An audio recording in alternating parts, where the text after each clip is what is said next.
Chilevisión Noticias. Muy buenas noches, bienvenidas, bienvenidos a Chilevisión Noticias. ¿Cómo están? Buenas noches. Comenzamos las noticias en este día que ha sido tremendamente noticioso en materia política porque el oficialismo presentó finalmente su propuesta de cambios al proyecto de constitución en caso de que gane el apruebo en el plebiscito. Los presidentes de los partidos dijeron que el acuerdo no pretende transformar el fondo del texto constitucional. También hubo polémica por las declaraciones del presidente del Partido Comunista, Guillermo Teller, tras la firma del acuerdo. Bueno, cumplimos con la petición que nos hizo el presidente de la República, que nos instó a que llegáramos a un acuerdo, que se refiere a la percepción ciudadana de que hay algunos puntos del texto de la nueva Constitución que a lo mejor no se entienden bien. Era necesario hacer este acuerdo para decir, mire, nosotros queremos asegurar tales cosas. Ese es nuestro compromiso. No podemos garantizar que vamos a hacer estas cosas. Más adelante vamos a profundizar en ese tema y también en el siguiente. Las propiedades de 3 altos ejecutivos de empresas de casinos en Chile fueron allanadas en una investigación reservada que está llevando adelante la Fiscalía Nacional Económica. La policía se habría llevado los celulares, documentos y también computadores personales.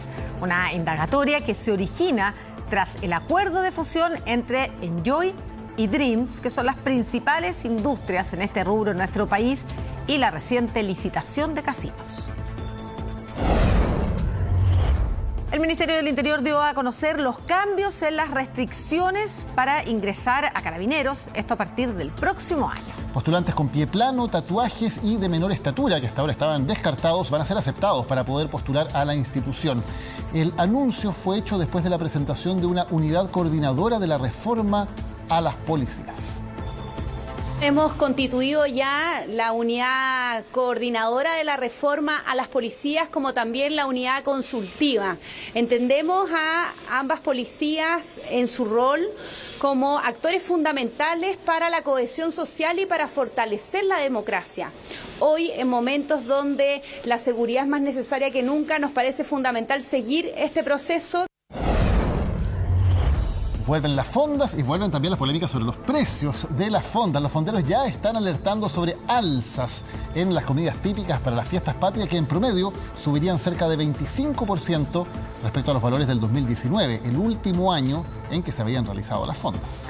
Este año un anticucho, por ejemplo, podría costar más de 8.000 pesos y todo esto como consecuencia del IPC y de las alzas generales de los precios, sobre todo de los alimentos y de las carnes.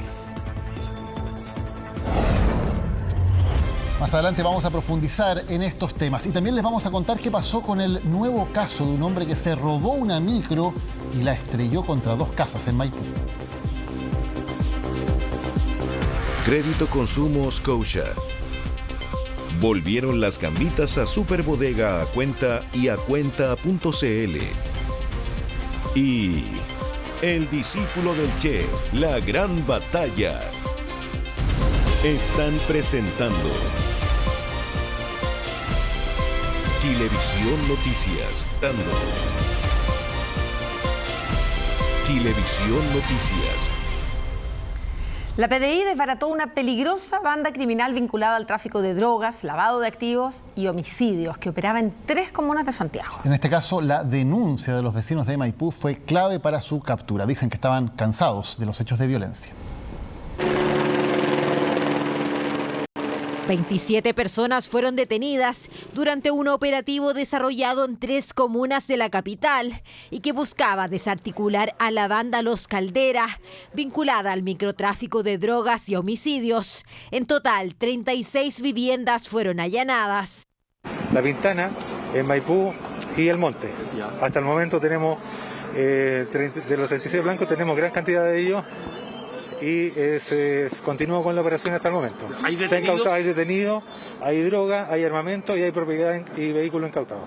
El centro de operaciones de la banda estaba en la comuna del Monte y desde ahí se distribuía la droga hasta las comunas de La Pintana y Maipú.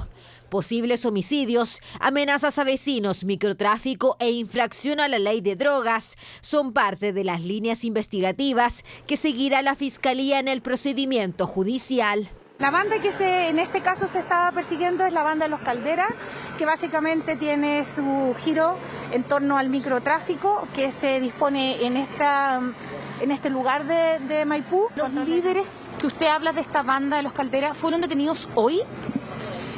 Su gran mayoría sí. El operativo es el resultado de más de 1 año y medio de investigación entre la policía y la Fiscalía Occidente. Se incautaron armas, droga a granel y dosificada, vehículos y propiedades vinculadas a los Calderas. Vecinos de Maipú dan cuenta de la delincuencia en la zona. Yo, por ejemplo, estudiaba ahí en el Duoc y no sé, a veces salía tarde y pasar por aquí la plaza, tomar el metro, no pasaba nada, pero ahora sí, y en todo horario. Acá en Maipú hay mucha delincuencia. ¿Mucha delincuencia? Mucha. Las 27 personas detenidas serán formalizadas el 16 de agosto por microtráfico de droga, tenencia ilegal de armas, lavado de activos y homicidio. Yo veo afuera, habrán unos 10, 15 efectivos. Y les recordamos nuestra invitación a que descarguen en su teléfono o en su Smart TV la aplicación de Pluto TV. Tenemos ahí una amplia oferta de canales para encontrar películas, series, documentales y también Televisión Noticias en la señal 208, todo eso gratis a cualquier hora y donde quiera que vaya. Vamos a seguir con otras noticias para contarles que por más de una década una familia porteña ha vivido con el temor de que otra casa se desplome sobre la suya. Ya han pasado 12 años desde la primera orden de demolición y ahora hubo un peligroso derrumbe este fin de semana. Finalmente el municipio asegura que ahora sí podría haber novedades. Tenemos 2 decretos de demolición, del 2010 y el 2019. Emilia, hoy un poco más tranquila, nos cuenta el calvario que con su familia han vivido por más de 12 años. Son 2 décadas que vive a un costado de la escalera del Carmen. Vio como muchas familias pasaron por esta casa que hoy está en ruinas. Yo paso prácticamente en el dormitorio adentro, que tengo un dormitorio nuevo. Ahí estoy yo completamente siempre, mi esposo en la terraza. Y cocinamos así asustaditos nomás por este lado porque tenemos la cocina en el comedor ahora. Tengo que sacar todo del comedor a la terraza. El fin de semana el problema se acrecentó. Los muros exteriores de la casa en ruinas se desplomaron cayendo sobre su propiedad. De milagro nadie estaba cerca. Hoy así luce lo que era su cocina y su baño. Y aún queda casa por caerse sobre nosotros, entonces seguimos con el miedo. Tema que preocupa a vecinos. La casa está a un costado de la escalera donde diariamente transitan cientos de niños y adultos. El colapso podría cortar el único acceso que existe para llegar hasta sus casas. Mejor sería que lo demoliera lo más pronto posible porque cada 2 días se cae un pedazo. Aquí toda la gente, todo el día está pasando casi, porque hay harto abuelito igual acá abajo. Casa abandonada que a juicio de expertos debe ser demolida cuanto antes. El peligro de derrumbe total es inminente y puede tener consecuencias fatales. Si esto es de peligro inminente, la municipalidad tiene las facultades para poder intervenir de manera directa e inmediata, constatando, por supuesto, los riesgos que esto va a involucrar. Lo irónico es que este martirio familiar se pudo evitar hace más de una década. En el año 2010, luego del terremoto, la vivienda quedó con orden de ser demolida de manera inmediata. Hoy, 12 años después, desde el municipio aseguran que se está trabajando y que las próximas semanas existirían novedades. Trabajamos en un trato directo para poder licitar y contratar un servicio de demolición de la propiedad que ya se encuentra en adquisiciones y en las próximas semanas debiese estar ya adjudicado a una empresa para que comiencen las obras en ese lugar. Por lo pronto, Emilia y su familia habilitaron el patio de su casa para permanecer. Con plásticos aíslan el frío. Temen volver a entrar a su casa. Son estas vigas que soportan el techo y los escombros que diariamente siguen cayendo. Llaman a la autoridad a agilizar las obras de demolición y no morir aplastados en un nuevo derrumbe. En menos de una semana, 2 buses de la locomoción colectiva han sido robados y ambos hechos han terminado en accidentes. El último de ellos ocurrió esta madrugada en Maipú, donde un bus robado resultó incrustado entre 2 viviendas que terminaron con serios daños. Hermano, al loco le robaron la micro. Así terminó este bus articulado de la operadora STP incrustado en el frontis de 2 casas, las que casi destruyó por completo en Maipú. Estábamos durmiendo y de repente sentimos el golpe nomás, muy fuerte. Y me botaron la pandereta y me hicieron tirar la reja, ahí está mi casa. El susto. Gracias a Dios que nos entraron a la casa, imagínense. Tenemos el dormitorio ahí nosotros. Todo comenzó a eso de las 3 de la madrugada cuando un delincuente subió al bus y amenazó al chofer, al que hizo descender. Hasta allí todo aparentaba que se trataba de un nuevo ataque incendiario. Sin embargo, el sujeto se sentó en el asiento del conductor y comenzó una loca carrera que terminó cuando impactó con las viviendas en la esquina de Hermanos Carrera con Portales en Maipú. Ironías de la vida, aunque ya lo confirmará la investigación, uno de los dueños de las casas afectadas es chofer de la misma empresa a la que pertenece la máquina. ¿Eso fue? ¿Y la persona que manejaba el bus? No, se fue, arrancó. No la conozco, yo tampoco sé, porque yo estaba durmiendo cuando se ve el impacto, así que entre dormir y levantarme. Afortunadamente nadie salió herido, pero los vecinos reclaman que debido al diseño de Avenida Portales, la vía se presta para que muchos conductores circulen a altas velocidades. De hecho, hace una semana ocurrió un hecho similar, pero que afectó a la casa que está frente a las que fueron chocadas durante la madrugada. La semana pasada, miércoles a las 20 horas, prácticamente ingresó un auto de un tipo que venía en estado de ebriedad. Por lo consiguiente, estamos en constante peligro. Igual preocupados por los niños, aquí al lado igual hay un colegio, aquí los autos en la noche pasan como si fuese una pista de carrera, no hay los motoros, no respetan los pasos de cebra, como usted ve, pasan vehículos rápidos. El ladrón que provocó el accidente huyó a pie y no ha sido detenido. Distinta suerte corrió un individuo que también robó un bus, pero en Antofagasta. Perdió el control de la máquina y terminó en una cancha en la que un grupo de amigos participaba de un partido de baby fútbol. El sujeto fue formalizado. De nacionalidad chilena por su presunta autoría en los delitos consumados de hurto simple, 4 delitos de manejo en estado de ebriedad, causando daños, lesiones leves y menos graves, y 3 delitos de no dar cuenta a la autoridad respectiva de un accidente. En el caso ocurrido en Maipú esta madrugada, la operadora STP proporcionó los registros de cámara del interior del bus a la Fiscalía para que identifiquen al responsable del robo de la máquina y el choque. Además, los afectados indicaron que la operadora del sistema Red les informó que los seguros correrían con los gastos de reparación de ambas viviendas. Durante esta tarde, la ministra del Interior, Isquia Siches, descartó ampliar el estado de excepción a la región de Los Ríos. Una decisión que fue tomada después de una reunión en que se analizó la información que han recopilado las policías y los organismos de inteligencia. En esa reunión se concluyó que los actos de violencia en las regiones del Biobío y de la Araucanía son superiores a lo que está sucediendo en la región de Los Ríos. La ministra Siches aseguró que todavía hay medidas para aplicar en la región antes de aplicar un estado de emergencia.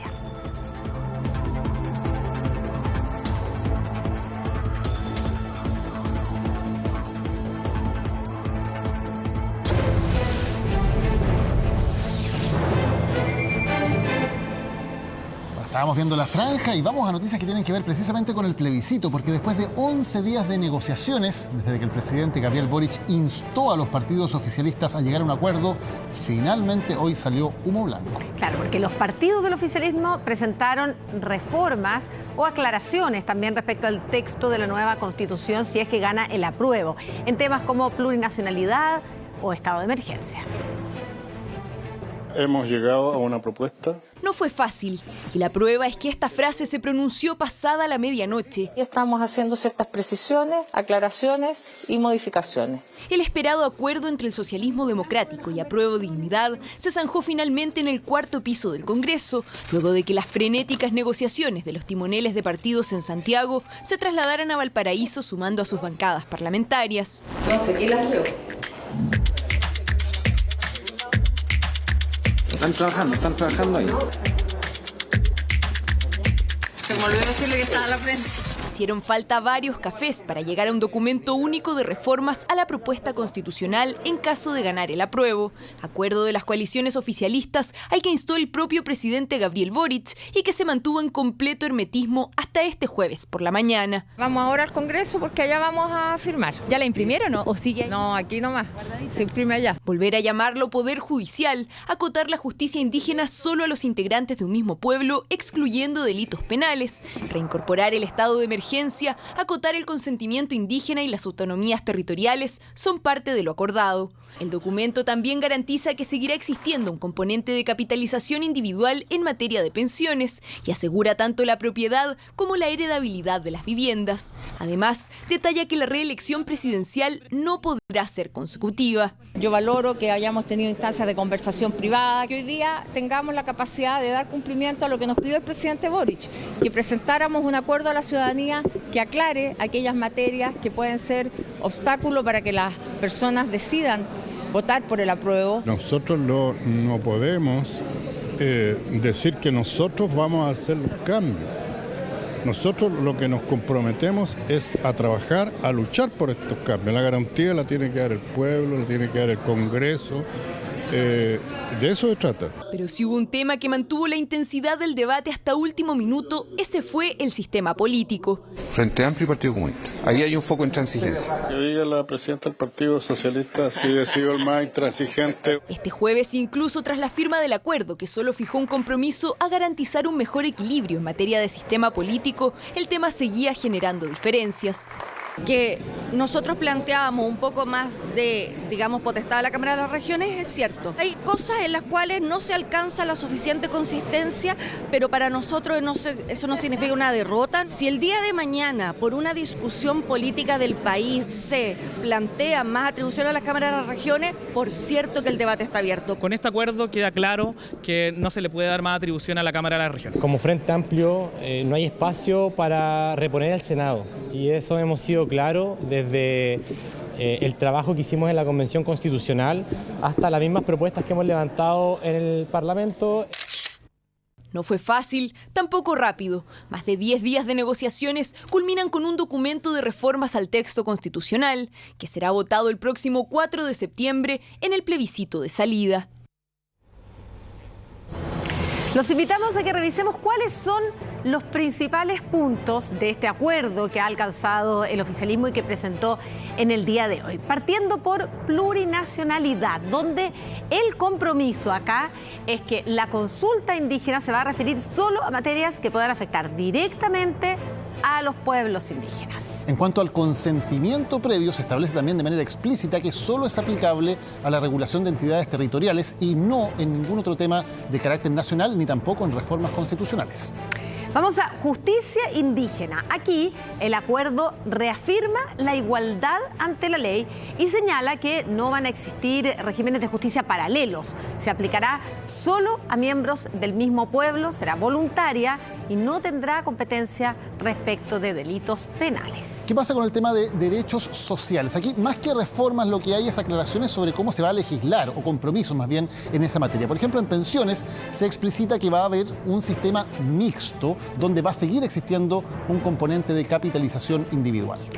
Hay toda una polémica respecto a la política de vivienda. Bueno, la propiedad está asegurada, la propiedad de las viviendas, dice el acuerdo. Eso es diferencia en lo que había distintas interpretaciones. Y en salud se hace referencia a que la ley asegurará un sistema integrado con participación pública y privada. Vamos finalmente a lo que dicen en materia de seguridad, uno de los temas más polémicos. Se repone en la Constitución el estado de emergencia, que es eliminado en el texto constitucional. Hay un compromiso entonces de que luego habría una reforma para reponer el estado de emergencia que permite, por ejemplo, que las Fuerzas Armadas puedan colaborar en la seguridad, como está ocurriendo hoy en la macrozona sur. Respecto al sistema político, algunas de las cosas que se acordaron, por ejemplo, es que no habrá reelección inmediata del presidente. Estaba puesto en la propuesta constitucional que podía tener 4 años con una reelección. Bueno, eso no va a ocurrir y tampoco se va a permitir que parlamentarios presenten proyectos de ley que signifiquen gastos del Estado. Sobre los sistemas de justicia, otro tema polémico, pasarían a llamarse Poder Judicial. Hay un cambio de nombre y además los jueces serían mayoría en el Consejo de Justicia. Hay que recordar eso, Simaca, que estos son acuerdos fijados por el oficialismo en caso de ganar el apruebo. El texto que se va a plebiscitar es el texto que ya conocemos, no se le puede cambiar nada. Lo que se dice es que de ganar el apruebo el 4 de septiembre habría un acuerdo entonces para hacer estas modificaciones después de que fuera aprobado este texto en el plebiscito. Claro, y tendría que ir al Congreso y probablemente ese es el punto que ha generado mayor polémica y mayor discusión y también las reacciones, porque fue, como decíamos, el propio presidente del Partido Comunista quien aclaró esto al salir. Dijo, tenemos un acuerdo, pero ahora tiene que ser aprobado democráticamente y por el pueblo. y a través del Congreso. Bueno, todo eso fue parte de las reacciones que hubo en el día de hoy a este acuerdo firmado. ¿Qué pasa si gana el apruebo o el rechazo? Al menos desde el mundo político hoy intentaron zanjar las dudas y por coincidencia en el mismo edificio en el que debatían, el expresidente Lagos marcaba la cancha. Yo establecí las 5 medidas que hay que hacer si gana el rechazo, 5 medidas que hay que hacer si gana el apruebo.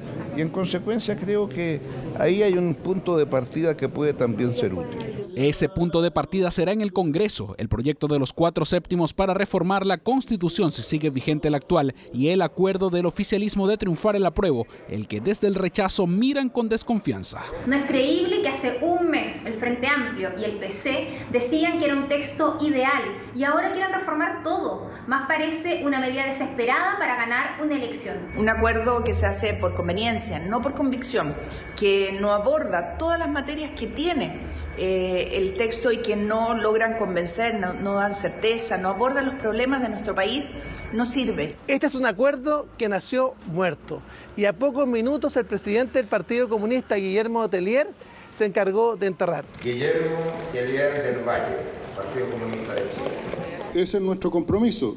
No podemos garantizar que vamos a hacer estas cosas, porque esto tendrá que haber debate popular, como se ha dicho. Ninguno de nosotros quiere pasar por sobre la soberanía popular, la queremos respetar. Dichos del presidente del Partido Comunista a segundos de haber firmado el acuerdo y que debió explicar después. Nosotros no tenemos mayoría parlamentaria, entre paréntesis, pero nuestra disposición es hacer todo porque el compromiso que hemos hecho se cumple. Es que el ambiente ya estaba tenso por las declaraciones del alcalde de Recoleta, Daniel Jadue, sobre el proyecto de los 4 séptimos y el acuerdo. Huele a cocina de muy malos cocineros. A la otra le dieron 30 años para cambiarla y tuvimos que pedirlo en la calle, ¿no? Y peleándonos con todo el mundo. Ya a este todavía no le han dado un día de vida y ya la quieren cambiar. Yo les pediría que le dieran un poco de tiempo para que madure y para que veamos qué efecto genera, po. Reacciones inmediatas a sus dichos, incluso la propia presidenta del Partido Socialista, recordando al rey de España, le pidió quedarse callado. Esta no es una cocina. Cuando los partidos políticos son capaces de reconocer los miedos, las incertidumbres, las preocupaciones de la ciudadanía y las canalizan, eso es hacer política. No hay ninguna cocina, es bien insidioso comentar eso y nosotros nos quedamos con que todos los partidos políticos de gobierno han sido partícipes de este acuerdo. Exconvencionales, por su parte, analizaron el acuerdo. Todo el que aprueba el 4 de septiembre está aprobando también un procedimiento de reforma. Y entonces está, por así decirlo, preaprobando todas las reformas a la Constitución que puedan hacerse a través de ese procedimiento. Y esta es una proposición para ser discutida en esos términos. No pueden comprometerlas porque o no tienen los votos en el Congreso por una parte o requieren un referéndum que debería hacerse en el futuro. Así que los chilenos que sigan votando el 4 de septiembre por el texto que está propuesto, que tiene todos estos errores que ahora al fin reconocen. Con polémica de por medio, al menos se vislumbran caminos post 4 de septiembre. Bueno, el acuerdo va a ser uno de los temas de los que vamos a conversar hoy más rato aquí en Chilevisión, en nuestro programa El Debate de Chile. El segundo capítulo es esta noche. 11:15 de la noche, después de Doctor Milagro, ahí vamos a estar con nuestros panelistas y vamos a tratar 2 temas en profundidad. Por supuesto, vamos a hablar del acuerdo alcanzado en el día de hoy, pero también vamos a profundizar en educación y en Estado regional, en este anhelo de descentralización. ¿Se logra, no se logra? Lo vamos a debatir esta noche. Quedan todos invitados. Y vamos a seguir con otras noticias, porque la Fiscalía Nacional Económica está investigando una presunta colusión entre las grandes cadenas de casinos en Chile. Es un hecho que atentaría contra la libre competencia. Hace algunas semanas se ordenó allanar los domicilios de 3 altos ejecutivos de diferentes casinos y se incautó importante documentación. Como lugares de entretención, apuestas y eventos, así acostumbramos a hablar de los diferentes casinos que existen en Chile. Hoy estas salas de juego están en el foco de la polémica y es que la Fiscalía Nacional Económica ordenó una investigación tras detectar un posible caso de colusión. Según documentos a los que tuvo acceso Chilevisión Noticias, la Fiscalía Nacional Económica habría ordenado allanar 3 domicilios de altos ejecutivos de los casinos Enjoy, Dreams y Marina del Sol. Todo por conductas eventualmente atentatorias a la libre competencia en el otorgamiento o renovación de permisos de operación de casinos. Es así como habrían acordado no competir en concesiones en regiones para así pagar los mínimos por estas. Esta es una industria muy concentrada, muy pequeña en Chile. Solamente un par de actores tienen el 58% de los permisos de operación y esas mismas empresas tienen el 76% de los ingresos brutos de toda la industria nacional. Por lo tanto, estos acuerdos a los cuales pueden llegar ni siquiera tienen que ser explícitos, sino que incluso pueden ser implícitos y por lo tanto pueden tener acuerdos que ni siquiera sean conversados previamente. Es por ello que la Fiscalía Nacional Económica ordenó allanar el domicilio de Jaime Vilen, gerente general de Casinos Dreams. Lo mismo con Nicolás Imschenetsky, presidente de Casinos Marina del Sol, y con Henry Comber, de Casinos Enjoy. En dichas diligencias se habrían incautado una serie de documentos, así como también dispositivos personales como computadores y celulares. La única forma en que la Fiscalía pueda llevar a cabo esta incautación es que existan indicios graves de colusión, la Fiscalía vaya al Tribunal de Libre Competencia y le muestre: estos son mis antecedentes de que podría haber una eventual colusión, obtenga una autorización del Tribunal de Libre Competencia y adicionalmente una autorización de un ministro de Corte de Apelaciones. En lo práctico, la indagatoria tiene relación con la baja y casi nula competencia que existe a la hora de licitar las diferentes plazas donde se posicionan los casinos. A través de un comunicado, Casinos Enjoy aseguró tener la convicción de actuar siempre según el marco legal. Por su parte, Casinos Dreams también descartó cualquier práctica que atentara contra la libre competencia. De demostrar que así es, debemos cuestionarnos el trabajo que está realizando la Superintendencia de Casinos y cómo los otros agentes del mercado se han visto afectados. Se ve una fuerte concentración en todo lo que es el rubro de casinos. Y en ese aspecto, ojalá que se actúe con la mayor rapidez para que tengamos resultados a la brevedad. Y es que junto con la polémica de las licitaciones de plazas, también a comienzos de mayo se dio a conocer el plan de una posible fusión de los casinos Dreams y Enjoy. El hecho de que exista una fusión entre las dos cadenas no necesariamente te da cuenta de algo anticompetitivo. La ley es uno de los factores a considerar, claramente el índice de concentración, pero eventualmente la autoridad, por ejemplo, que es la Fiscalía Nacional Económica, podría tomar ciertas medidas, decirles que tomen algunas medidas de mitigación. Desde la Asociación Chilena de Casinos de Juegos señalaron que como gremio y sus asociados respetan el marco legal que rige en esta materia en nuestro país. Asimismo, dispondrán de todo antecedente que se les solicite. Una compleja investigación que hoy tiene en la mira a los recintos de juegos de azar. Hace algunos días conocimos, Daniel, la historia de Javiera Salazar, que era una joven de 18 años que se lamentaba porque le faltaron unos pocos centímetros para cumplir con la norma y poder entrar a Carabineros. Claro. ¿La buena noticia? Es que eso va a cambiar, claro, porque hasta ahora la estatura mínima era uno de los requisitos. Va a ser flexibilizado, según anunció hoy el gobierno. También, por ejemplo, tener pie plano o tener tatuajes ya no van a ser motivo para excluir a alguien que quiera ingresar a Carabineros. Aquí Gonzalo nos muestra los tatuajes que le impidieron convertirse en carabinero y Scarlett nos cuenta la decepción que sufrió por no contar con la estatura que la institución le exigía para ser parte de sus filas.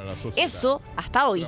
Hoy personas con caries, pie plano o que midan menos de lo requerido no pueden ser admitidos por Carabineros de Chile. Tampoco lo pueden hacer personas que tengan tatuajes, aunque estos no sean visibles. Eso va a cambiar. Hasta junio de este año los requisitos incluían índice de masa corporal, no tener tatuajes y contar con una estatura de 1,65 m para hombres y 1,55 m para mujeres, requerimiento que Javiera no cumplía. La entrevistamos hace unos días a propósito de la frustración que le generó no poder avanzar en el proceso. En enero fui, me hicieron todo el trámite, entré, me pasaron a la medición y al tema del peso. Y ahí me dijeron que no podía porque me faltaba todavía unos centímetros. Hoy llegamos a la casa de Javiera con la intención de darle la buena noticia. Los cambios eliminarán la exigencia de estatura. Oye, pero ¿estás contenta? No, sí, no, sí, me pone contento, no solamente para mí, porque quizás hay mucha gente igual se bajoneó como yo, y ahora con esta noticia puede postular más gente. No nos pudo recibir, pues nos cuenta, está concentrada preparándose para lo que se viene, porque sí, irá por la revancha, un sueño que otros jóvenes simplemente tuvieron que abandonar. Que es ilógico, porque cuando uno quiere realmente no se da la oportunidad. En este caso, ¿qué requisito tú no cumplías? Yo creo que la pura estatura. Porque en ese tiempo el físico estaba acorde, el tema de las actividades también. Quería hacer de la Fuerza Especial el GOPE. Me fui a postular en ese momento, no quedé porque tenía tatuaje. No sé cómo estará el tema ahora, pero en ese momento sí sentí una discriminación por los tatuajes. Según el gobierno, la iniciativa busca que más ciudadanas y ciudadanos quieran ser parte de las policías. Con los cambios que haremos y a partir del 2023, Javiera podrá ser parte y obviamente una servidora pública como corresponde. Para hacer más amplio el espectro de postulantes y tener una selección que permita tener a los mejores carabineros. Más allá de una condición o una característica especial, un cambio que esperan logre motivar a más jóvenes y haga repuntar las cifras de postulación que el año pasado cayeron en un 86%. Diversidad y transversalidad es lo que, según el gobierno, necesitan las policías del país. Fue descubierto un grupo que vendía pollo de forma irregular, tanto en el mercado formal como en mercados informales. Se saltaban una serie de procesos sanitarios y todo eso finalmente es peligroso para quien comprara esa carne.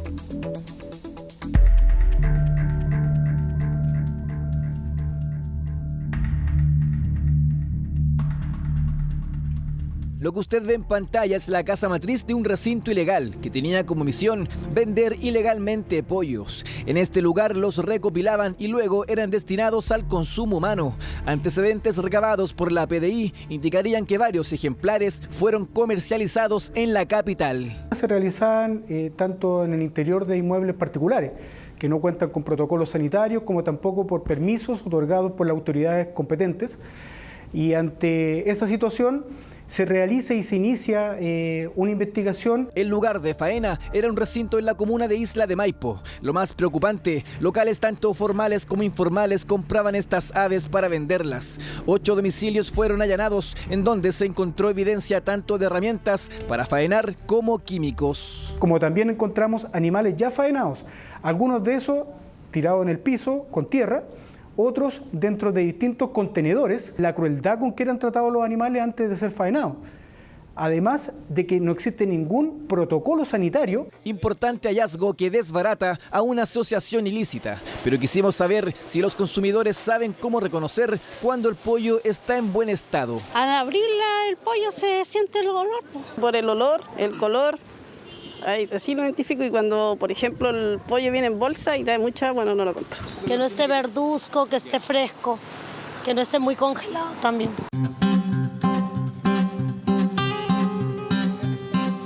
Siempre hemos trabajado con cosas, nada de congelado, sobre todo fresco. Los pollos llegan todos los días, productos van al tiro a la cámara, atrás se tiene una cámara.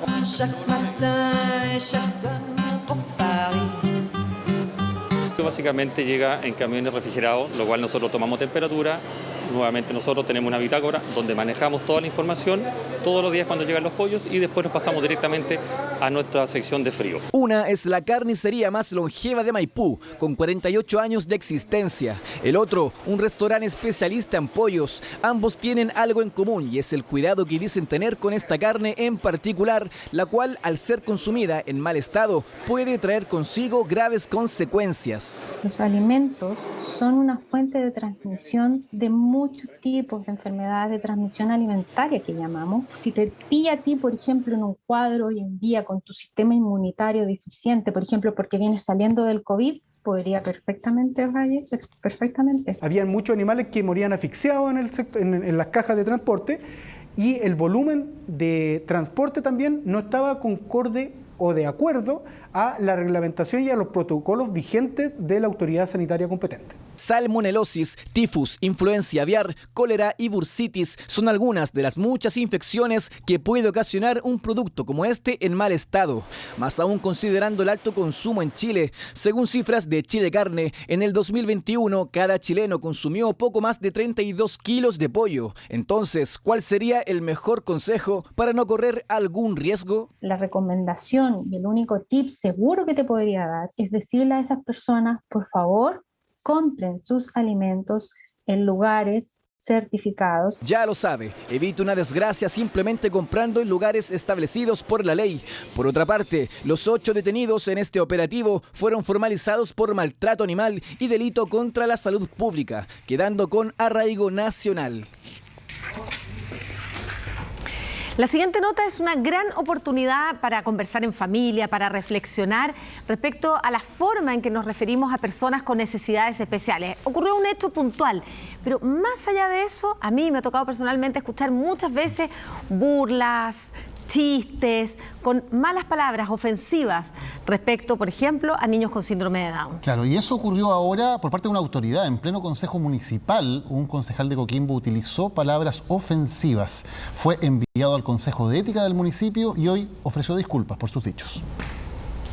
O sea, yo todo mi domingo, todo mi viernes, todo mi sábado trabajé por los niños coquimbanos y muy especialmente por los que sufren. Todo iba bien en lo que parecía una declaración de buenas intenciones y trabajo abnegado del concejal de Coquimbo, Abraham Schneiderman, hasta que llegaron los dichos que desataron la polémica en el consejo.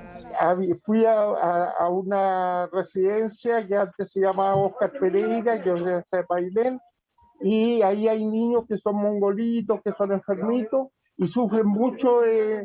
Alcalde, se le pide respeto ahí al concejal, no puede referirse así a los niños. De inmediato parte del consejo reparó en que el término mongolito usado para referirse a las personas con discapacidad intelectual no era el correcto, lo que causó la molestia del concejal. Están increpando con toda estupidez, gente estúpida. Esto es importante. Y lo volvió a decir. Y es la solución para los niños mongolitos.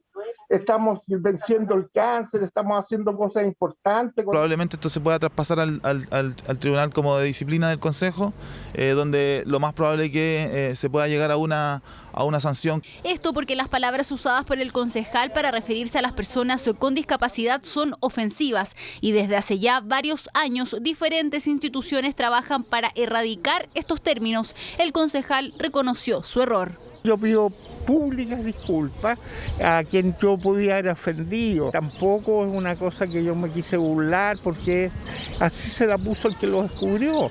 Se refiere a John Down, responsable de realizar las primeras investigaciones en torno al síndrome que más tarde llevaría su nombre, quien observó que había un grupo de rasgos físicos muy característicos y similares a los de los habitantes de Mongolia, término que con el tiempo se fue utilizando de manera peyorativa.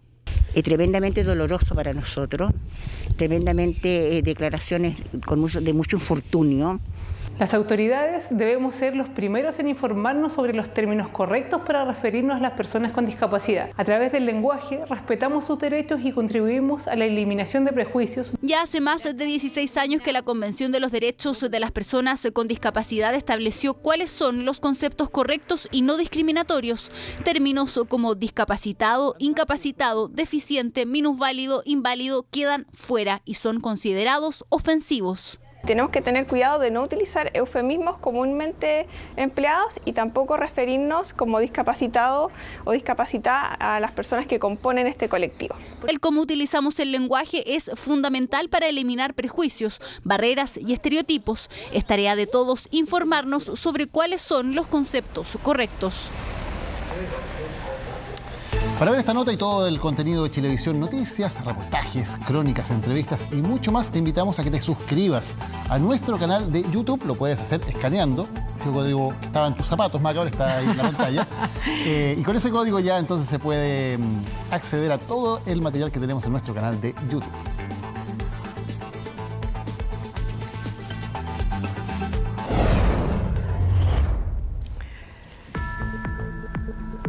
Un Un fuerte aumento ha tenido el desistimiento en la compra de viviendas en la región metropolitana en el último mes. Claro, las alzas en las tasas de interés y además en la UEF debido a la inflación están obligando a muchos compradores a tener que arrepentirse de poder finalmente concretar la compra de una propiedad.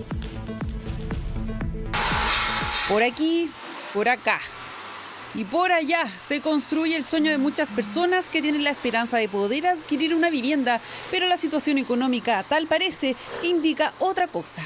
Es caro, hoy día es caro. La ilusión que tenía prácticamente no está.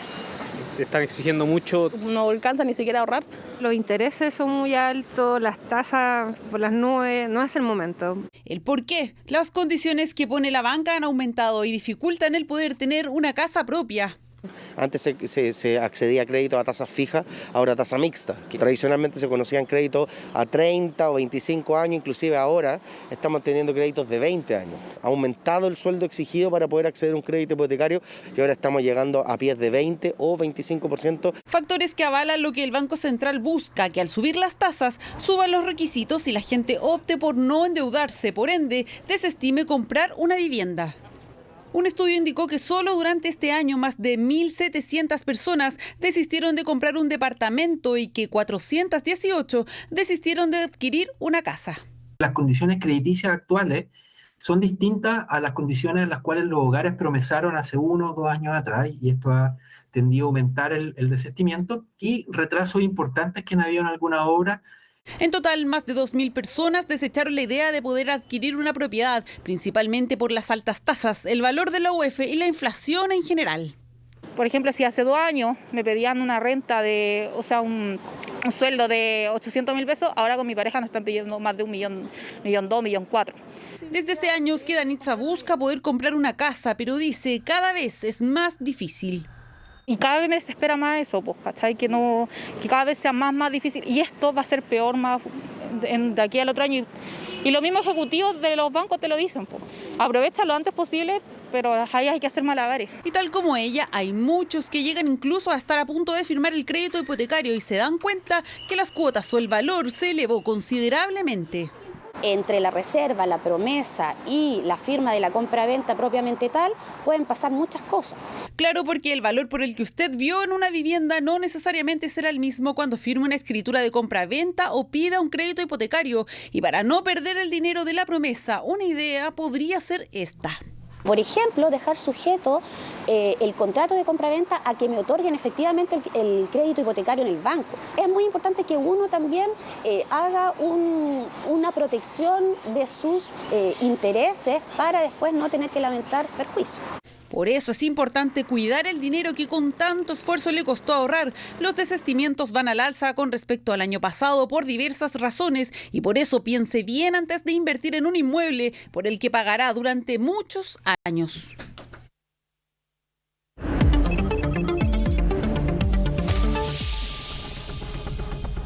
Vamos a hablar de un tema que es bien preocupante. Se está popularizando el término cerebro de TikTok. ¿A qué se refiere? A los posibles efectos que tienen los videos cortos, fugaces, que pasan rápidamente precisamente por esa red social.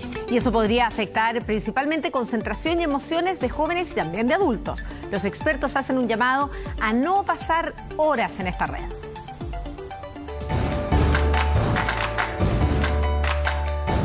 Se ha visto atrapado por la magia de TikTok, haciendo videos o repitiendo en su cabeza las canciones que suelen sonar, videos cortos y personalizados que parecen nos están cambiando. Video tras video y es como un círculo vicioso en realidad, porque uno está todo el día pegado. Pasa de reconocer cuando me meto a TikTok, 2 horas después sigo en TikTok y ni me di cuenta que pasaron 2 horas. Esta red social con la que quizás se divierte y se informa es la que hoy podría explicar que le cueste mantener la concentración por largo tiempo. Y lo que ya se denomina cerebro de TikTok terminó para referirse a cómo estos videos de esta red social tienen consecuencias. A mí me cuesta poner mucha atención a las cosas porque cuando me hablan mucho rato o me están explicando como por mucho tiempo, me cuesta mucho poner atención. Estamos acostumbrados a estar expuestos a un contenido mucho más corto, más breve, todo el resto ya nos resulta largo, tedioso. Un estudio realizado en China mostró cómo estudiantes expuestos a estos videos activan el llamado círculo de la recompensa a nivel cerebral. Aquellas personas que pasan un tiempo considerable observando estos videos cortos de TikTok. y lo hacen porque sienten placer, hay una cierta recompensa en hacerlo. Y el cerebro, como busca en general momentos de satisfacción, se queda pegado en eso. Estos videos cortos pueden ser como dulces que dan una ráfaga de dopamina, una sustancia química para sentirse bien que se libera en el centro del placer del cerebro, como por ejemplo jugar en casinos o el placer de comer. Normalmente estas conductas debieran terminarse una vez que uno obtiene una satisfacción, pero el cerebro puede repetirla hasta tiempo infinito. Así como también pasó con la aparición de la televisión, de internet y ahora redes sociales, nuestro cerebro se va adaptando a nuevos estímulos y que podrían modificar la forma en que procesamos información y claro, tiene su lado positivo. Dieron en el clavo con relación a elementos que son fundamentales, la atención y la concentración. Hoy en día un adulto no retiene más allá de 10 minutos en una conversación o en una exposición. En cambio acá en una cápsula muy pequeña, 1 minuto, yo tengo todo el circuito completo de una noticia y me informo. Entonces, no es malo, sino que tiene que ver necesariamente con la cantidad de tiempo que ocupamos en eso. No tiene nada de malo divertirse viendo animales o imitando bailes, menos si se quiere informar de manera rápida. Lo importante es que esto no se tome largas horas del día y se olvide de sacar la cabeza de la pantalla y mirar lo que lo rodea. Al regreso, el efecto de la inflación sobre las fondas. Les contamos los precios que se esperan para las fiestas patrias a poco más de un mes de la celebración. Santo Tomás, adscritos a la gratuidad. Escapa de lo normal con el nuevo MG GT. Y cámbiate a Claro con gigas libres más Netflix. Están presentando Chilevisión Noticias.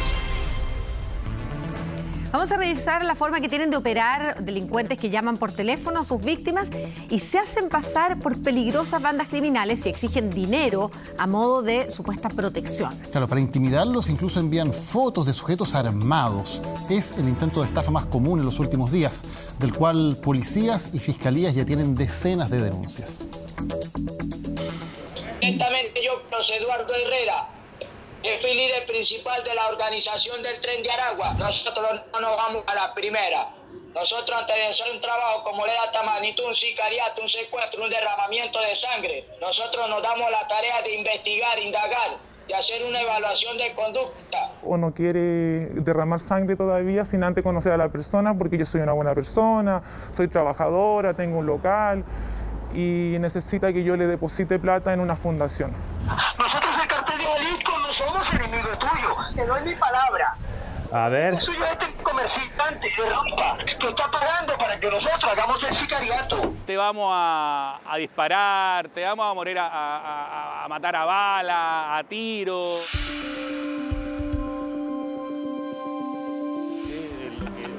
Álvaro Sangüesa, reconocido periodista de televisión. Alejado de los medios tradicionales, pasa parte de sus días entre dos ciudades. Hace menos de una semana, la tranquilidad que eso le daba se vio interrumpida de golpe. Partieron con un mensaje de WhatsApp directo, se presentó una persona, muy tranquilo al principio, ¿eh? Me imagino que es el modo operandi de estos tipos. Muy tranquilo, soy el ingeniero quién sabe qué, me presento, necesito hablar con usted urgente. Mensajes que le parecieron extraños, sin embargo no prestó mayor atención. Esto hasta que los mensajes incluyeron algo más. Por favor, necesitamos conversar con usted urgente, si no, nos vamos a presentar en su domicilio. A medida que va avanzando una especie de acoso telefónico con llamado a deshoras, ya te va a ir preocupando entre comillas. Mensajes y llamadas que siguieron y que terminaron en un tono que claramente genera preocupación. Hablé con el tipo, tono caribeño. ¿Cómo está usted, señor? Yo estoy llamando porque, mire, estoy llamando de parte del tren de Aragua y usted ya sabe y conoce lo que es eso, ¿sabe? Le dije, no me moleste. Posteriormente, el mensaje ya es directo. Tenemos fotos de tu casa, te vamos a disparar. Pese a que Álvaro dice no sentir temor, sí hubo sorpresa al descubrir que no era el único, mucho menos que habían decenas y decenas de casos similares. Me pidieron de que con mucho respeto yo te llamara y te pusiera al tanto de este problema y te pudiera ayudar, ya que directamente yo ahorita por motivo de seguridad yo mantengo un personal de 16 hombres en 2 camionetas cerca de tu casa, cerca de tu familia. Prefiere ocultar su rostro, también su nombre, a diferencia de Álvaro Sangüesa. Esta mujer sí tiene temor. Es que el nivel de agresividad en la llamada que recibió y la información que le entregaron la hizo perder la calma. Tiene personas que me conocen, que quieren hacerme daño, y que él está intercediendo en esta petición que le están haciendo porque no quiere derramar sangre. Antes de todo, él tiene 2 camionetas cuidándome en mi casa y cerca de mi familia, que tiene fotos de mi hija y fotos mías que me van a hacer llegar. Rápidamente esta mujer fue a poner una denuncia en Carabineros. Ahí le dijeron también que tenían decenas de casos del mismo sector, un barrio comercial de Santiago, donde tiene su local. Yo están ahí para hacerte la entrega de un sobre Manila. Dentro del sobre amarillo Manila tú vas a encontrar fotografías tuyas, vas a encontrar fotografías de tu hija, vas a encontrar fotografías de tu familia. Frente a eso, frente a que me digan tengo fotos de tu hija, para mí es terrible. O sea, el hecho de llevarla al colegio y sentir que le puede pasar algo en el trayecto del colegio, o sea, mi vida no va a ser nunca igual desde ese llamado. En este caso, hubo datos claves sobre la familia de esta mujer, aunque según ella muy general, ¿dónde podrían haber obtenido esta información? También vas a encontrar un video que dura 3 minutos con 45 segundos, donde directamente estas personas hablan de muerte, hablan de sicariato y explicando el por qué te quieren hacer este tipo de trabajo. En el fondo lo que esta persona hizo es decirte que alguien pagó por hacerte daño, por matarte, y que él te va a defender. Exacto, que él me está dando la opción de que me defienda, de que él tiene 2 camionetas blancas cuidándome y que me está dando la opción de defenderme porque sabe que soy buena persona, porque soy trabajadora y todo ese... Y eventualmente estas personas le pagaron a él para que él te hiciera daño, se supone. Exacto, ese es como el contexto. Solo para poner un ejemplo de lo masivo que ha sido este tema en el último tiempo, consultamos a la Fiscalía Metropolitana Occidente. Según sus datos, solo en la comuna de Maipú entre julio y agosto de este año se han registrado 17 denuncias. La mayor parte de las víctimas son comerciantes. En la zona sur son 25 los casos en el último tiempo.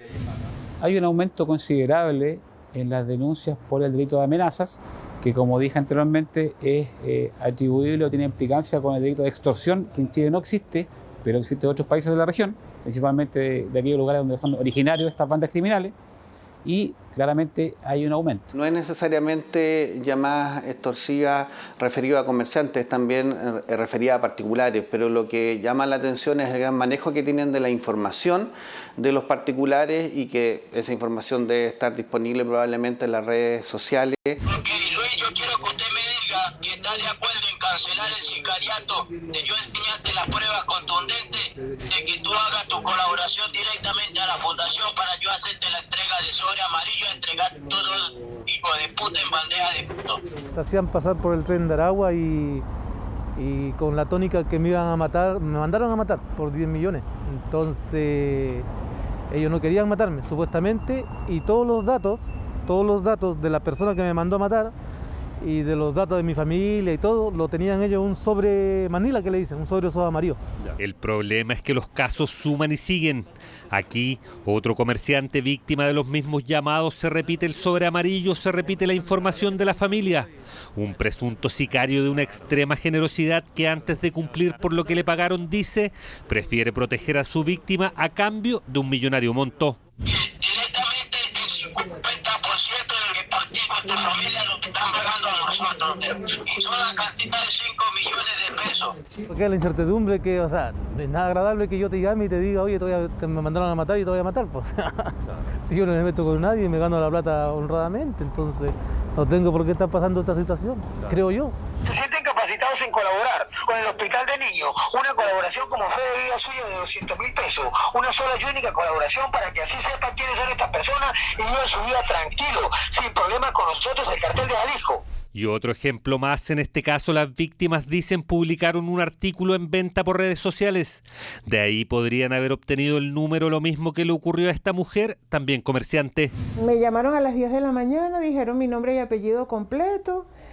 Empezaron a decir que me conocían, que sabían mi vida, que sabían que yo era buena persona, que no me querían hacer ningún daño. Rápidamente fue a Carabineros a poner una denuncia. El problema aquí es un poco más grave. Es que de manera paralela estos sujetos llamaron a un familiar de esta mujer. Sí me dijeron era que ellos necesitaban reunirse conmigo, porque ellos necesitaban conversar ese mismo día que nos fuéramos a ver, para conversar, como ellos no hacerme un daño a mí. En ese momento que yo llegué a la PDI, mi exmarido me llama diciendo que a él también lo habían llamado, le estaban diciendo que me estaban haciendo daños. Él colgó y me llamó de inmediato. Afortunadamente hasta ahora todo quedó en nada. Como en el resto de los casos, se sospecha que los números de teléfonos de las víctimas fueron sacados de las redes sociales o de algunos avisos. Quiero bajar un app para controlar más las llamadas que yo recibo. Imagínate, yo tengo 20 años con ese número. Hacer la denuncia y lo otro es aplicar autocuidado principalmente, toda vez que lo importante es que la información que ellos manejen no sea información de acceso público y por lo tanto traten también de optar a medidas de autoprotección y en el caso de recibir la llamada inmediatamente hacer la denuncia. Un temor que ya escuchábamos de las víctimas no se irá por un largo tiempo. Llamadas extorsivas, el intento de estafa que se está volviendo común. Delincuentes que buscan dinero y terminan robándose la tranquilidad de las víctimas. Ejemplos hay por montón, aquí vimos solo algunos de ellos. Vamos a hablar de las fiestas patrias. Después de 2 años esperando tener un 18, como acostumbrábamos los chilenos, la gente ya se estaba aprontando para volver a las fondas, bailar cueca, disfrutar también de las comidas típicas. Y también otra tradición es la de los precios y la polémica por los precios en las fondas. Esa es tradición de todos los 18. Bueno, y más este año, lamentablemente, con la inflación. Los fonderos están alertando que los precios serán mucho más elevados de los que estábamos acostumbrados antes. Por ejemplo, los anticuchos estarían a cerca de 8.000 pesos. Uno de los productos estrellas de la fonda junto a la empanada y el terremoto. ¿Se imagina llevar 2? Hoy sería prácticamente imposible. Es más, este año incluso podrían quedar fuera de la parrilla, porque algunos fonderos adelantaron que los anticuchos estarán a 8.000 pesos. ¿Usted lo compraría? No, de buena manera, no. Es como mus. Mejor me como un kilo de carne. Que este 2022 las fondas contarán con la presencia de uno que nadie invitó, pero que va a llegar igual. Los fonderos ya lo advierten, con la inflación en el baile, los precios no podrán ser lo mismo de antes. Es que el costo está alto, entonces ¿qué van a hacer los comerciantes? Tienen que subir sus precios también. Entonces. Pero ¿cuánto es prudente? La grandiosa Bertita intenta poner paños fríos y aclara que es cierto que hay inflación, pero nunca tanto como para cobrar 8.000 pesos. Eres dueño de la persona que lo dijo, es dueño de decir los precios que ellos quieran. Y voy a vender, creo, los anticuchos a 6.000 pesos. Acudimos a una carnicería para calcular cuánto saldría hacer los anticuchos en casa, con tal de tener un precio de referencia. Sumaremos 1 kilo de carne de vacuno, la más económica, otra de cerdo y de chorizo. Por ejemplo, en este momento nosotros tenemos guachalomo envasado a 5.998, pero también le podemos 1 kilito de cerdo, que está a 4.398, más chorizo. Yo creo que estaríamos hablando alrededor a preparar un anticucho entre 3.500 y 4.000 pesos. No deja de ser caro, pero claro, si sumamos el guachalomo más la pulpa de cerdo y un paquete de chorizo, en total saldrá 13.694 pesos. Según el carnicero, esas cantidades dan para 4 contundentes anticuchos. Por lo tanto, si dividimos el valor, saldrá 3.400 por persona. No incluimos las verduras. Comparamos con el año pasado, por ejemplo, la carne ha subido entre un 15 y un 20%. ¿Se entiende que los fonderos lo vendan como 8.000 pesos un anticucho? Sí, por supuesto, porque a lo mejor paga arriendo, tiene que pagar personal. Revisamos el archivo de nuestro canal para ver cuánto costaban los anticuchos en las últimas fondas, o sea, el año 2019. La oferta era variada. Y los anticuchos los tenemos a 3.000 y 2 por 5.000. Estos cuestan solamente 5.000 pesos. Las longanizas son de Chillán y el valor es de 7 lucas. Pero hay que contemplar que se trataba de un anticucho de lomo liso tamaño XL. Mario, desde los 90, participaba en las fondas del Parque O'Higgins. Su local, el Grado 8, era famoso por sus anticuchos de kilo, los brontosaurios. Sin embargo, este año por primera vez se restará. Las razones, las tarifas que les cobran son muy altas y no podrán usar carbón. No se puede trabajar a gas. Cero posibilidad de recuperar la inversión. Tú puedes sacar un anticucho en 10, 8 minutos, 7 minutos a carbón.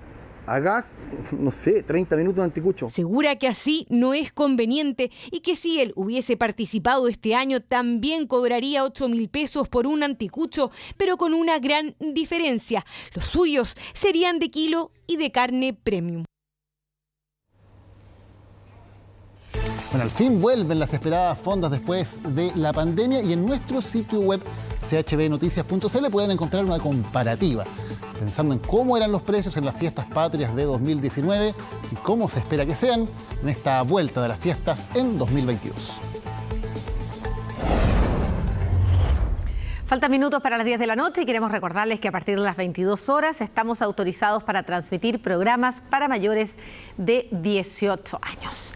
Estamos ya junto a Soledad Agüero porque vamos a revisar noticias internacionales. Sole, buenas noches. ¿Cómo estás, Maca? Buenas noches.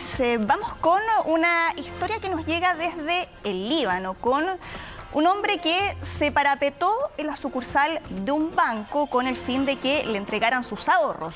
Tomó rehenes, tomó a 7 personas como rehenes y lo que llamó la atención fue que llegó hasta el lugar una decena de ciudadanos para brindarle su apoyo, en un hecho que ocurre además en medio de la peor crisis económica en ese país, donde el sistema bancario limitó los montos que se pueden retirar. Lo revisamos en la siguiente nota.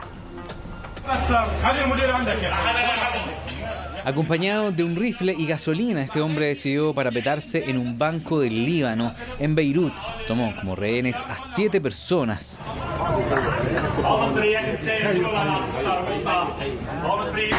Una medida desesperada para exigir que el banco le entregara sus ahorros por $209.000 desde hace 2 años, que no puede acceder a ellos debido a un corralito financiero provocado por la profunda crisis económica que vive el país.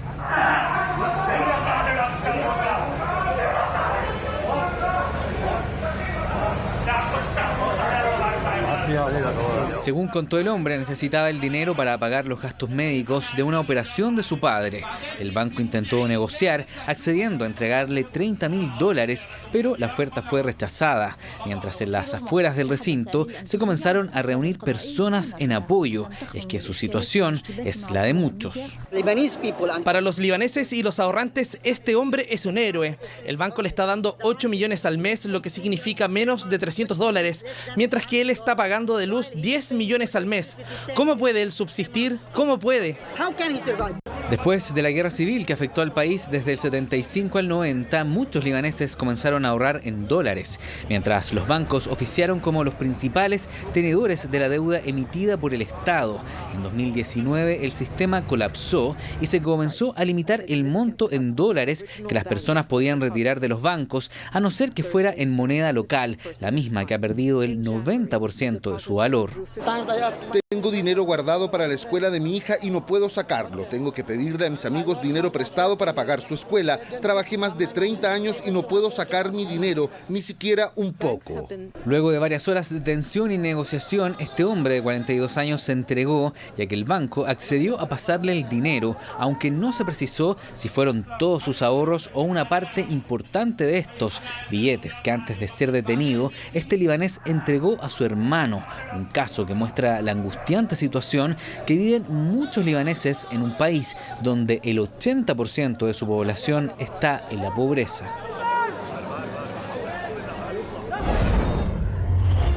Nos vamos ahora hasta Estados Unidos porque habló Merrick Garland, el fiscal general de ese país, para referirse por primera vez al allanamiento del FBI a la casa de Donald Trump. Recordar que el FBI depende del Departamento de Justicia, y lo que dijo Merrick Garland fue que él personalmente aprobó el allanamiento a la casa de Donald Trump. Esa orden de registro ya la había autorizado un tribunal federal, y Merrick Garland, por lo tanto, lo que está pidiendo ahora es solicitarle a ese tribunal que hagan pública la orden de este operativo, tomando en cuenta que se trata de un asunto de interés público, aunque no se conoce todavía cuándo se podría dar a conocer todo el detalle de todo ese operativo. ¿Y tampoco se sabe sobre la razón? ¿Qué es lo que están investigando específicamente? Sí, no hubo ninguna mención a la razón de este registro, aunque bueno, lo que han dicho todos los medios es que tiene relación con documentos que Donald Trump se llevó una vez que... La destrucción de estos documentos, pero no se sabe cuáles. ¿Y respecto a qué? Mira, un dato que se conoció hace algunas horas que publicaron desde el Washington Post, que dicen que estos documentos tendrían relación con asuntos nucleares, con documentos clasificados relacionados con ese tema, una situación que ha continuado generando muchas repercusiones en Estados Unidos y críticas también por parte del expresidente. Muchas gracias, Sole. Gracias. Que estés bien, que tengas buenas noches. Buenas noches. Vamos a hacer una pausa en las noticias y al regreso, crisis de seguridad. Fuentes internas policiales aseguran que habría déficit de 8.000 policías del escalafón de orden y seguridad. De eso vamos a hablar después de comerciales. Espérenos.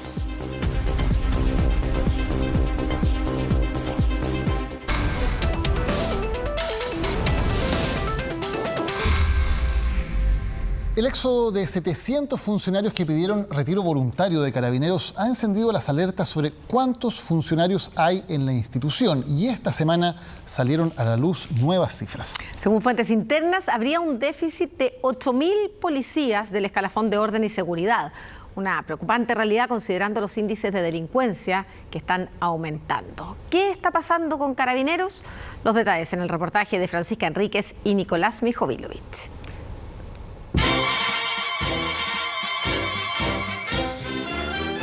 Yo quería entrar a Carabineros y ahí me dijeron que no podía porque me faltaba todavía unos centímetros para entrar. Me da rabia, me da mucha rabia ese tema porque la gente pide más Carabineros que les cuide su zona, pero a mí no me dejan entrar.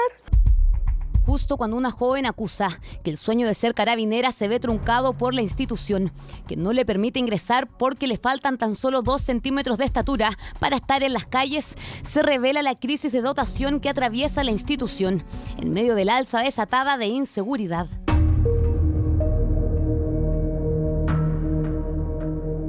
Sí, encuentro que faltan carabineros en las calles. Obvio, hay demasiada inseguridad. No falta. Lo que falta es empoderar a Carabineros. Hay más guardias de seguridad privados que Carabineros en las calles, falta policía, la delincuencia está desatada, sin duda, faltan Carabineros. Según informaciones internas de la misma institución, actualmente hay un déficit de 8.000 carabineros en el escalafón de orden y seguridad, que está compuesto por más de 53.000 plazas, lo que equivale a un déficit del 16% del total de ocupación. Las preguntas que todos quieren resolver: ¿cuántos de ellos realmente están en las calles? ¿Cuántos están postulando? ¿Por qué aumentaron los retiros voluntarios? La crisis al interior de la institución en el siguiente reportaje a fondo.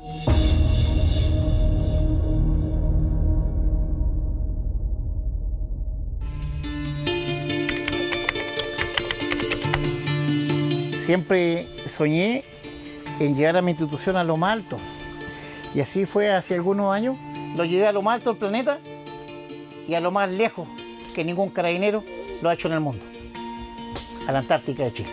Alejado de la ciudad, nos recibe en su hogar Luis Alejandro Torres Molina, teniente coronel de Carabineros en retiro, quien inevitablemente recuerda su labor en una institución que le entregó, dice, su corazón. Este chaleco compensador tiene mucha historia.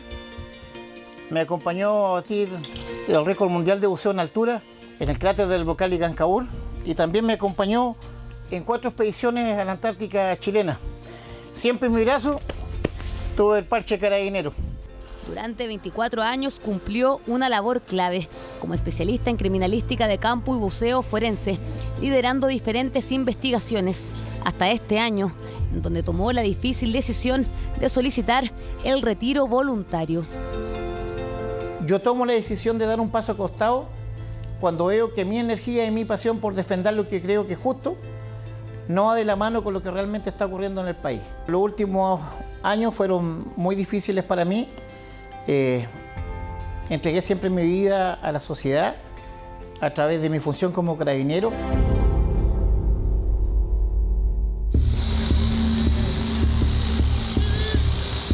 Sus últimos años fueron determinantes, dice, sobre todo cuando se ofreció como voluntario para proteger el monumento de los mártires de Carabineros en las cercanías de Plaza Italia, en el contexto del estallido social. Los ojos estaban puestos en una institución que lentamente se desmoronaba por su actuar y que la misma ciudadanía castigaba en las encuestas. Hubo una crisis, hubo un desprestigio institucional importante. Mientras más desprestigio hay en la institución, también más difícil se hace ejercer la función policial. Y también eso afecta directamente a la voluntad de seguir trabajando en la institución y al aumento de los retiros. Para nosotros es muy doloroso cuando se empieza a cambiar la cultura, a ser agresivos contra el carabinero, a faltarnos el respeto, a permitir que inclusive a pequeños niños en sus colegios le enseñen, ¿no es cierto?, que ya no se acerque a darnos la mano porque el carabinero es violador, el carabinero le va a pegar, el carabinero lo va a secuestrar. Luis se suma a los 700 funcionarios, entre oficiales y suboficiales, que se han acogido al retiro voluntario durante el primer semestre de este año, tras cumplir los 25 años de servicio. Pero no hay que alarmarse. No hay que alarmarse. 700 carabineros que se vayan en un año está dentro más o menos de las cifras que son los retiros que anualmente ocurren. Hemos tenido un incremento de 200 casos más, pero que están dados por situaciones particulares. Mejores ofertas laborales, otras que tienen que ver, sin lugar a dudas, por la incertidumbre y otras que tienen que ver por los riesgos asociados al ejercicio propio de la función. Cifra que, a pesar de las declaraciones del director de Carabineros, Ricardo Yáñez, provocó cuestionamientos no solo sobre la cantidad oficial de funcionarios que hay a nivel nacional, sino también de quienes específicamente se están yendo. El caso del retiro del oficial Luis Torres, por su expertise, es un ejemplo. Tenemos una tremenda pérdida ahí, una tremenda pérdida de recursos del Estado. Se están perdiendo ahí oficiales que son muy especializados, muy técnicos. Entonces, si nosotros tenemos esta fuga de funcionarios que se van al mundo privado, claramente estamos perdiendo recursos del Estado. ¿Pero cuántos carabineros hay a nivel nacional? Según las últimas informaciones entregadas de manera oficial por la institución, la cantidad de funcionarios bordearía entre los 55.000 a 60.000 a nivel nacional. Efectivamente estamos en la media de la OCDE, de los países más desarrollados, digamos, y los países europeos sobre todo. Pero eso tiene que ver con niveles de criminalidad muy distintos, porque Chile está en una crisis de seguridad. Chile está en una crisis de seguridad donde la criminalidad aumentó mucho en el último tiempo. Lo que preocupa no solo a este experto en seguridad, sino a las autoridades políticas, regionales y comunales, es el alza significativa de delitos que estamos viviendo. Y frente a esa crisis de seguridad del país, tú necesitas una institución preparada en términos de magnitud, de la cantidad de personal, de policías de los cuales tú dispones, pero también de la calidad, de la preparación de esa institución. Si hay dudas de cuántos son, menos se sabe cuánto hay hoy en día por comuna. En reiteradas ocasiones, el Consejo para la Transparencia ha solicitado en detalle la cantidad de policías para entender la realidad de cada zona. Dicha información ha sido denegada por la institución. Lo que pasa es que nosotros lamentablemente tenemos un artículo en el Código de Justicia Militar que yo creo que se ha quedado como desfasado. Por este artículo que viene a decir que toda información referida a la dotación, por ejemplo, de carabineros y otros elementos de las Fuerzas Armadas, es reservada per se. Entonces, esto ha sido usado, obviamente, por estas instituciones para no otorgar esta información. Falta de información que en estos momentos aún más preocupa, debido a que, según fuentes internas de la institución, ya hay un déficit de 8.000 carabineros en el escalafón de orden y seguridad. Un vacío al que se le suma la cantidad de tareas asociadas que un carabinero por ley debe cumplir. Acá el carabinero tiene que hacer servicios de tránsito, en la tarde inclusive puede atender un parto, puede ir a hacer servicio a un hospital. Ese mismo carabinero se forma como especialista y va a investigar un accidente del tránsito, después lo asignan a un retén. En definitiva, tenemos una cantidad de acciones que ejecutamos. Una institución que tiene más de 200 funciones declaradas como Carabineros de Chile, la verdad es que es muy difícil que logre ser eficiente en todas, y hay algunas de esas funciones que aportan mucho valor a la ciudadanía y otras que aportan mucho menos valor. Entonces, antes de pensar en cantidad, en dotación policial, tenemos que pensar en funciones policiales, en cuáles son las funciones que deberían dedicar más tiempo del que tenemos disponible en Carabineros. La falta de información, y parece de voluntad, además no permite saber dónde están faltando más carabineros, e incluso nos hace cuestionar si efectivamente son solo 8.000 los que faltan. Es imposible en el fondo saber si es real o no, si es que efectivamente no tenemos cifras oficiales.